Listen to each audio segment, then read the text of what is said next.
நாட்டிலேயே தமிழகத்தில்தான் மக்களின் முதல்வர் செல்வி ஜெயலலிதா வழிகாட்டுதலின்படி செயல்படும் தமிழக அரசு முதியோருக்கு மாத ஓய்வூதியமாக 1000 ரூபாய் வழங்கி வருவதாக சட்டப்பேரவையில் தெரிவிக்கப்பட்டது.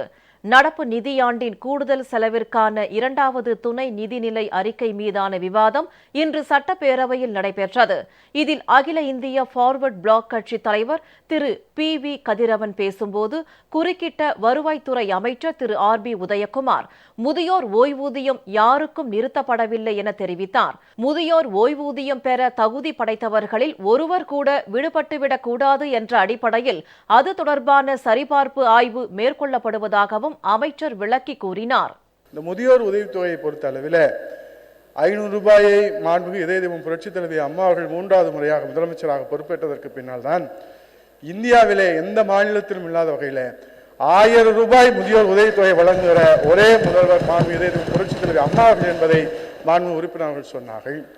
கடந்த ஆட்சி காலத்தில் 22 லட்சம் முதியோர்கள், ஆதரவற்றவர்கள், மாற்றுத்திறனாளிகள், விதவைகள் அவர்களுக்கு 500 ரூபாய் வழங்குவதற்காக 1200 கோடி ரூபாய் ஒதுக்கீடு செய்யப்பட்டது. இதே புரட்சித் தலைவி அம்மா அவர்கள் ஆட்சி பொறுப்பை ஏற்றதற்கு பின்னால் தான் 1000 ரூபாய் மாத்திரமல்ல, தகுதி உள்ளவர்கள் ஒருவர் கூட விடப்படக்கூடாது என்பதற்காக 4200 கோடி ரூபாய் முதியோர் உதவித்தொகைக்காக வாரி வழங்கியிருக்கிற ஒரே தலைவர் இதே புரட்சித் தலைவி அம்மா அவர்கள். அந்த 4200 கோடி ரூபாய் ஒதுக்கீட்டில் இன்னும் தேவைப்படுமாயின் தாய் உள்ளத்தோடு கருணை உள்ளத்தோடு புரட்சி தலைவி அம்மாவுடைய அரசு வழங்கும் என்கின்ற உத்தரவாதத்தையும் தந்திருப்பவர் இதய தெய்வம் புரட்சி தலைவி அம்மாவர்.